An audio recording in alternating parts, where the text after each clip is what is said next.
প্রতিনিধি সভায় উপস্থিত, আজকে মঞ্চে উপস্থিত নগর বিএনপি সদস্য সচিব নাজিবুর রহমান, আমাদের নগর বিএনপির যুগ্ম আহ্বায়ক মঞ্জু ভাই উপস্থিত, আকর্ষক থানা বিএনপির সাবেক সভাপতি আব্দুল সত্তার সেলিম ভাই, সাধারণ সম্পাদক মাইনুল ভাই, নম্বর ওয়ার্ড বিএনপির সাবেক সভাপতি জমির আহমেদ ভাই, সাধারণ সম্পাদক ফজলুর রহমান চৌধুরী ভাই সহ যারা ভাই জজিউর ভাই সহ যারা উপস্থিত আছেন, আমার সামনে উপস্থিত সবাইকে আসসালামু আলাইকুম ওয়া রাহমাতুল্লাহি ওয়া বারাকাতুহু।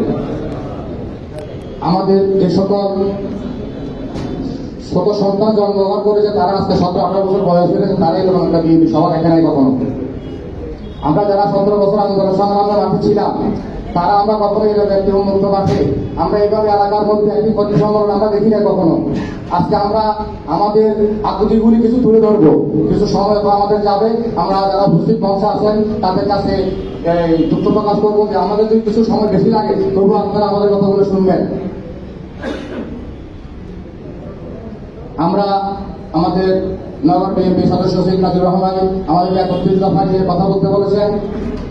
আমরা 31 দফা অবশ্যই বাস্তবায়নের ক্ষেত্রে নগর বিএনপি তারেক রহমান নির্দেশনা অক্ষরে বাস্তবায়ন করবো, যেটা মনে হয় নির্দেশনা দিবেন। আমরা প্রতিটি ঘরে ঘরে যাব, প্রতিটি মানুষের কাছে যাব, প্রতিটি ফ্যামিলির কাছে যাব, আমাদের তারেক রহমানের নির্দেশনা এবং 31 দফা আমরা সবার কাছে তুলে ধরবো।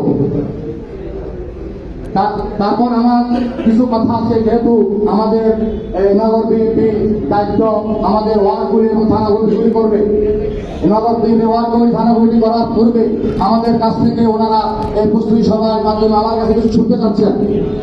আমরা এমন একটি কমিটি ওনাদের কাছ থেকে চাইব যে কমিটি আগামী দিন আমাদের নেতৃত্ব দিবে, আমাদেরকে সঠিকভাবে বিএনপির কর্মকাণ্ডগুলো আমাদের কাছে পৌঁছে দিবে, এরকম নেতৃত্ব আমাদের কাছে চাই।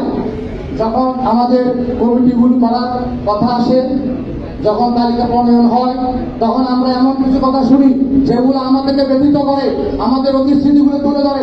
যারা মঞ্চে উপস্থিত আছেন প্রত্যেকের সাথে আমাদের কর্মকাণ্ডের স্মৃতি জড়িত, হয় জেলখানে ছিলাম, না হয় রক্তাক্ত হাসপাতালে ছিলাম, না হয় মিছিলের হাত ধরা থেকে পুলিশ টেনে নিয়ে গেছে আমাদেরকে। দয়া করে যখন কমিটির তালিকা প্রণয়ন করবেন তখন অবশ্যই সেই স্মৃতিগুলো মনে রাখবেন, যে স্মৃতিগুলো আপনাদের কাছ থেকে আমাদের কাছ থেকে হারিয়ে গেছে, এখন স্মৃতি হয়ে গেছে।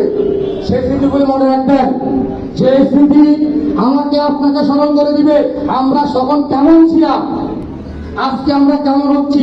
আজকে যখন কমিটি করে তালিকা হয় তখন আমার আপনার কিছু কিছু নির্যাতিত নিপীড়িত কর্মীদের নাম বাদ দেওয়ার মানসিকতা আপনাদের মাথায় যেন না আসে। আর আপনি সরকার যখন আমাদের হাসপাতালে নিয়ে যেতে হতো, হাসপাতাল আমাদের করাতো না, আপনারা দিয়ে সুপারিশ করতেন আমার জন্য। আমাকে দেখতে গিয়ে আমাদের সাবেক সভাপতি আকর্ষণ সভাপতি আব্দুল সেলিম ভাই হাত তুলে মনে করেছিলেন আমি যেন বেঁচে যাই, আমার যেন মৃত্যু না হয়, এরকম অবস্থা আমার ছিল। আমি বাঁচবো কিনা এরকম সময় আমার পার হয়েছে।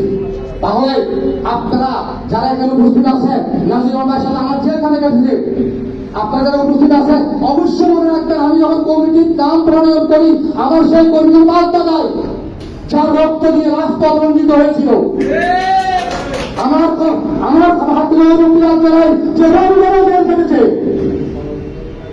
সুতরাং আমি আমার নেতৃবৃন্দকে এই দাবি জানাবো, অবশ্যই কমিটির ভিতরে যারা ত্যাগী তারা আসবে, যারা কম ত্যাগী তারা আসবে, নেতৃত্ব দেওয়ার জন্য যারা দায়িত্ব পাবে তারা যেন ওই রূপে যাতে না আসে।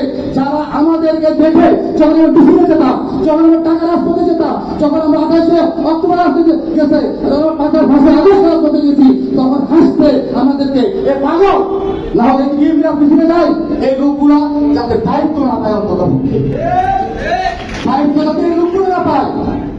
আমাকে যখন না দেন আমার যে ত্যাগ এখানে আছে তাদেরকে দায়িত্ব দেন, কোনো সমস্যা নেই, কিন্তু যেন আমাদেরকে উপহাসকারী লোকগুলি আমাদের নেতৃত্বের দায়িত্ব না পায়।